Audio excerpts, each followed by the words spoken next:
This is the heroine of a Greek myth, a love story of the saddest kind.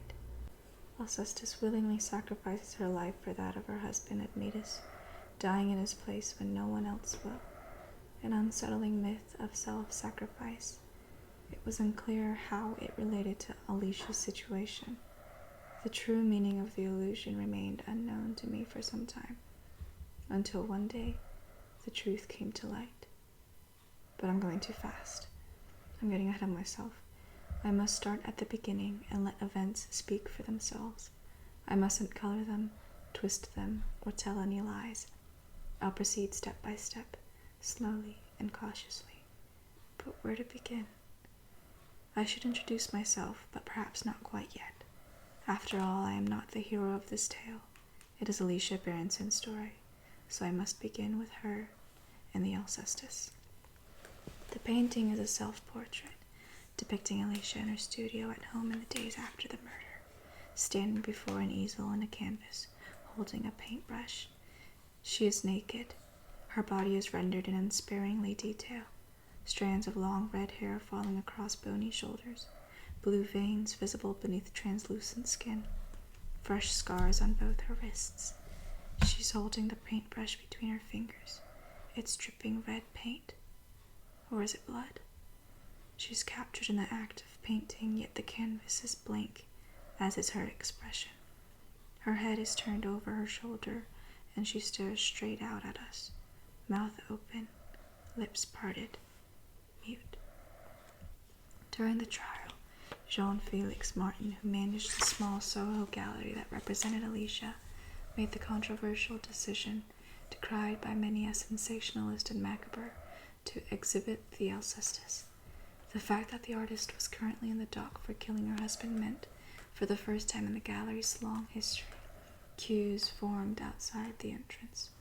I stood in line with the other prurient art lovers, waiting my turn by the neon red lights of a sex shop next door. One by one, we shuffled inside.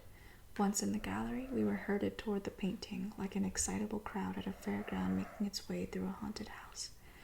Eventually, I found myself at the front of the line and was confronted with the Alcestis. I stared at the painting, staring into Alicia's face, trying to interpret the look in her eyes, trying to understand, but the portrait defied me. Alicia stared back at me, a blank mask, unreadable, impenetrable. I could define neither innocence nor guilt in her expression. Other people found her easier to read. "Pure evil," whispered the woman behind me. "Isn't she?" her companion agreed. "Cold-blooded bitch." A little unfair, I thought, considering Alicia's guilt had yet to be proven, but in truth it was a foregone conclusion. The tabloids had cast her a villain from the start, a femme fatale, a black widow, a monster. The facts, such as they were simple. Alicia was found alone with Gabriel's body. Only her fingerprints were on the gun. There was never any doubt she killed Gabriel. Why she killed him, on the other hand, remained a mystery. The murder was debated in the media, and different theories were espoused in print and on the radio and on morning chat shows. Experts were brought in to explain, condemn, justify Alicia's actions. She must have been a victim of domestic abuse, surely, pushed too far before finally exploding. Another theory proposed a sex game gone wrong. The husband was found tied up, wasn't he? Some suspected it was old-fashioned jealousy that drove Alicia to murder. Another woman, probably. But at the trial, Gabriel was described by his brother as a devoted husband, deeply in love with his wife. Well, what about money? Alicia didn't stand to gain much by his death. She was the one who had money, inherited from her father. And so it went on. Endless speculation. No answers. Only more questions about Alicia's motives and her subsequent silence. Why did she refuse to speak? What did it mean? Was she hiding something?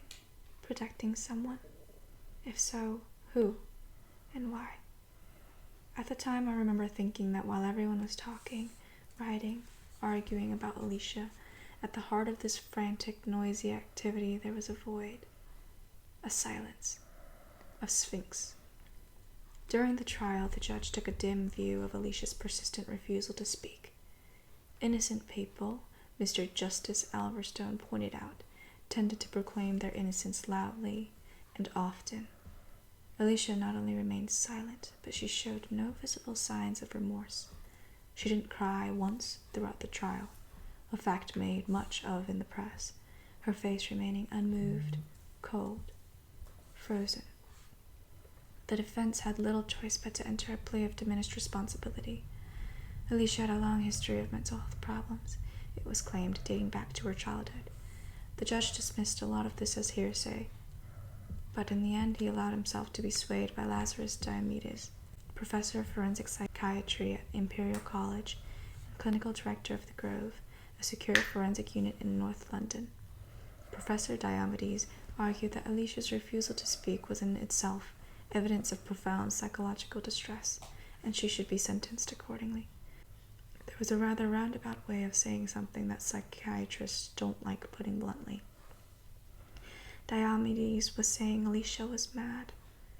It was the only explanation that made any sense. Why else tie up the man you loved to a chair and shoot him in the face at close range, and then express no remorse, give no explanation, not even speak? She must be mad. She had to be. In the end, Mr. Justice Alverstone accepted the plea of diminished responsibility and advised the jury to follow suit. Alicia was subsequently admitted to the Grove, under the supervision of the same Professor Diomedes whose testimony had been so influential with the judge. If Alicia wasn't mad, that is, if her silence was merely an act, a performance for the benefit of the jury, then it had worked. She was spared a lengthy prison sentence, and if she made a full recovery, she might well be discharged in a few years. Surely now was the time to begin faking that recovery, to utter a few words here and there, then a few more, to slowly communicate some sort of remorse. But no. Week followed week, month followed month, then the years passed, and still Alicia didn't speak. There was simply silence. And so, with no further revelation forthcoming, the disappointed media eventually lost interest in Alicia Berenson. She joined the ranks of other briefly famous murderers, faces we remember, but whose names we forget. Not all of us. Some people, myself included, continued to be fascinated by the mystery of Alicia Berenson and her enduring silence. As a psychotherapist, I thought it obvious that she had suffered a severe trauma surrounding Gabriel's death, and this silence was a manifestation of that trauma. Unable to come to terms with what she had done, Alicia sputtered and came to a halt, like a broken car. I wanted to help start her up again, help Alicia tell her story, to heal and get well. I wanted to fix her. Without wishing to sound boastful, I felt uniquely qualified to help Alicia Berenson. I'm a forensic psychotherapist and used to working with some of the most damaged, vulnerable members of society. And something about Alicia's story resonated with me personally. I felt a profound empathy with her right from the start. Unfortunately, I was still working at Broadmoor in those days, and so treating Alicia should have, remained an idle fantasy, had not fate unexpectedly intervened. Nearly 6 years after Alicia was admitted, the position of forensic psychotherapist became available at the Grove. As soon as I saw the advert, I knew I had no choice. I followed my gut and applied for the job.